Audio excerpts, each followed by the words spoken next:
If you've been in a church service more than twice, you've probably heard the word stewardship. What is it?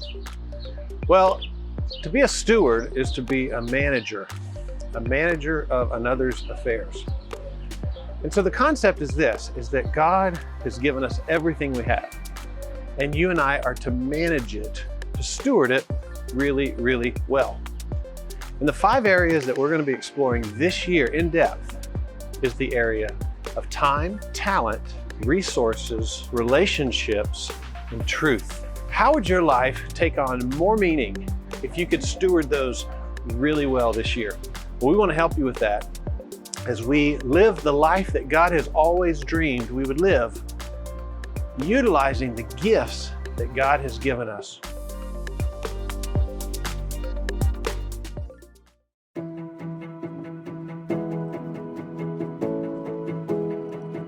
There's a story one time of a little boy. His dad was working really hard and gone a lot. And the little boy came into his office one night as his dad was working late, and he said, "Dad, I want to spend some time with you. I have a question." His dad just kind of blew him off. He was working on a big project and just didn't have time for his son. So he kind of reluctantly asked, what do you need? And his little boy said to him, "Dad, I need to know how much you make an hour." And his father thought, that's a strange question. How much do I make? I don't know, I'm on salary. And he threw a number out.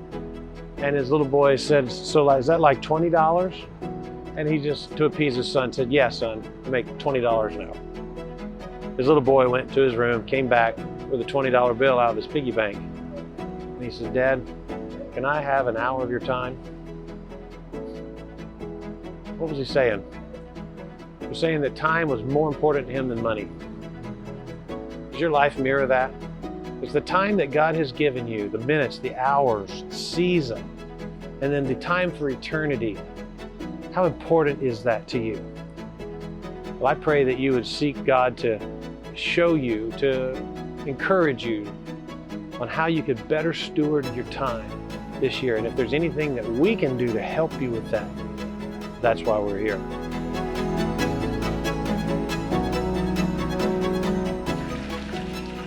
What would you do if you had more time?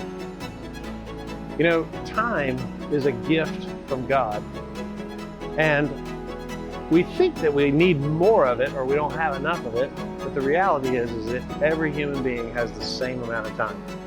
We all have 24 hours in a day, 168 hours in a week, 730 hours in a month, 8,760 hours in a year. The question is how are we spending our time? How are we savoring our time? How are we investing our time?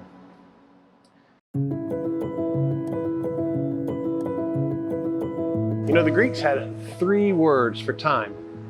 The word chronos, and that's what we think about usually. It's what our watch says it is. It's what time you started watching this video and what time it's over. It's the seconds, it's the minutes, it's the hours, that the frantic pace of life that many of us live in. But then there's also this concept of kairos, and kairos is time viewed in more of a seasonal thing. Like it's the greatest time of the year, or if you've ever had a teenager, it's time for them to leave and go to college, you know. This is where Jesus spent some of his teaching, is on this. Notice he didn't really care too much about the minutes and the seconds and the hours, because it leads to the third concept, the third word the Greeks had for time, and that is aeon, and that speaks of eternity. Now we may think that, you know, well, eternity doesn't have time, right? Of course, because it's the culmination of time. You see, God created time. He put us in time, but God doesn't live in it. So we're the ones that are all perplexed about not having enough time or running out of time. But Psalm 90 verse 12 says, "Lord, teach me to number my days so I may gain a heart of wisdom." So good stewardship of time is really having a different perspective. It's shifting that God has given me all the time I need to do what he's asked me to do in my life. The reality is I probably don't appreciate it that much, or I'm wasting a lot of time. And so what does it mean to steward our time well? Well, it means to be conscious. It means to be conscious of the seconds, the minutes, the hours. We don't want to be late to everything. We don't want to waste people's time, but it's also not being so caught up in it. It's thinking of seasons of life. It's being present with loved ones.